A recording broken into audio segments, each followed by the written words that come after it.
Hi, I'm Keena Melville. I am the director of the Lucas P. Wintrode Autism Support Services here on campus. What we're doing with this initiative, we're calling it Michael Hart's Autism Pre-Service Teacher Camp. Mm. Um, so, what we're learning in there, a lot of research shows that teachers, educators in general, and it includes special educators, but mainly general educators, feel ill-equipped to support their autistic students in their classes. And autistic students are not just in special ed. Autistic students are in every classroom. So this is an initiative to help pre-service teachers be more prepared when they enter their future classrooms to serve all of the students there. And we also are working with the school district to offer similar trainings so that there's some crossover. And what we're learning about in teacher camp, we're basically learning about different, um, about autistic people having different brains. And because of that, we want to operate in a way where we're holistic. We're looking at the student holistically. So that includes their communication style, that includes their emotional regulation and how we can support them in that. It also includes universal design for learning and evidence-based practices. And then we're looking at how to synergize all of these different frameworks so that we have a cohesive approach. So super excited about that. And a lot of teacher prep programs don't have autism specific classes. So it's really great that we're adding this in. And yeah, so now I'm gonna pass it on to some of the students and our graduate assistant to chime in about their experiences.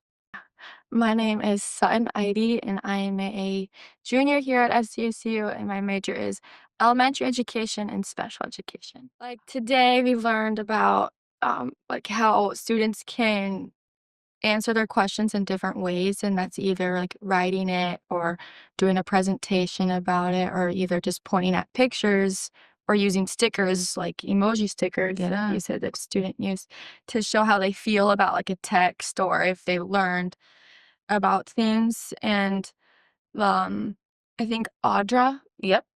she's the new counselor.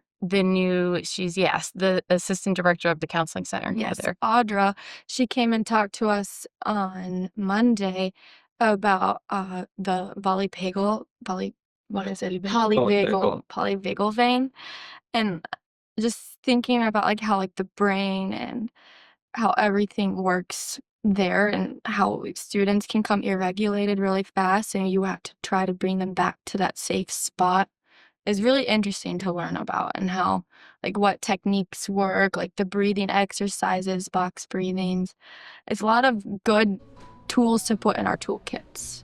I'm Lily Mockler. I'm a senior in elementary education.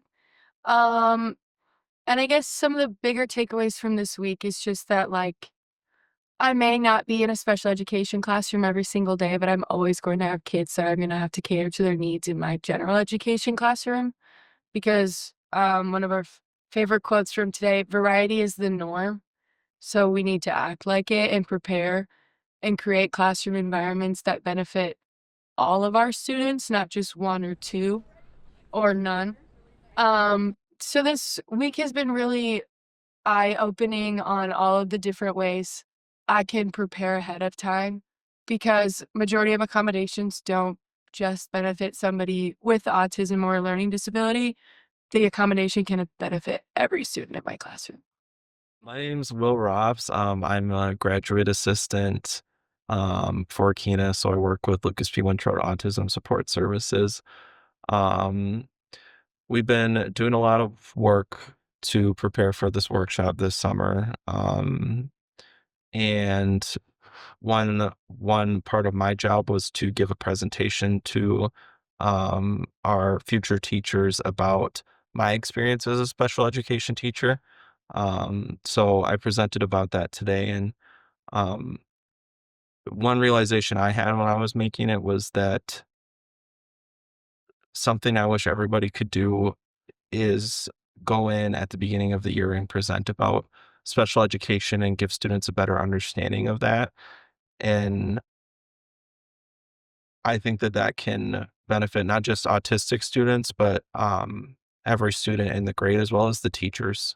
Just having a presentation at the beginning of the year about special education and helping students understand that. Do you mean explaining to the students in, let's say, a general education classroom with your special education students? Yes. And what would be the impact of that?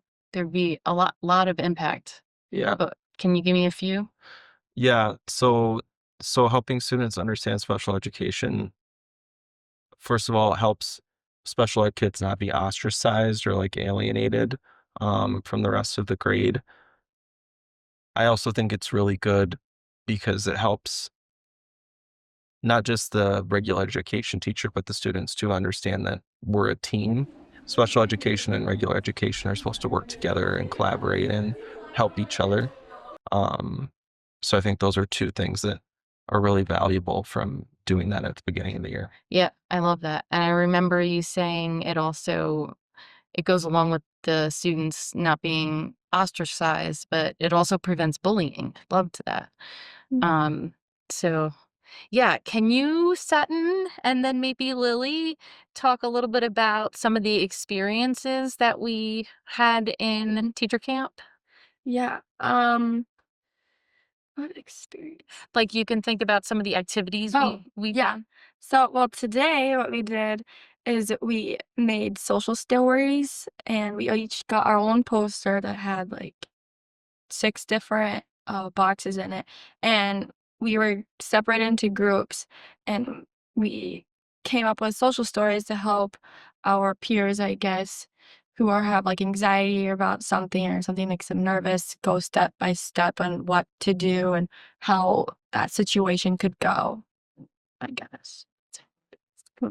Yeah. And did you like it or get Yeah. anything out of it? Yeah, it was fun to see everybody's like what they like the unexpected, Yeah. putting yourself first, or lots of student teaching ones, which was Right. I can see people being anxious. Yeah, about that. absolutely. They were really good. I need to go through and read all of them because really good. They were really good. I was blown away. And so many great emotional regulation strategies. Yeah, like the box breathing. Yeah. Yeah, I like those.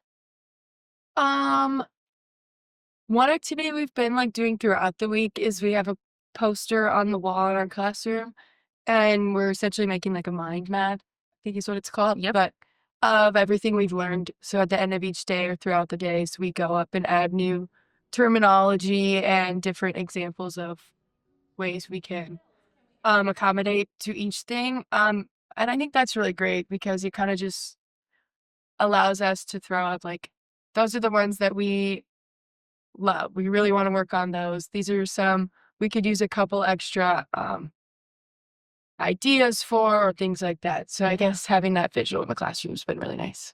I also think like writing it down shows what we've like learned from that day, and Right. we can go back and look. And, Right. oh yeah, we talked about this and that. Yes. I love that.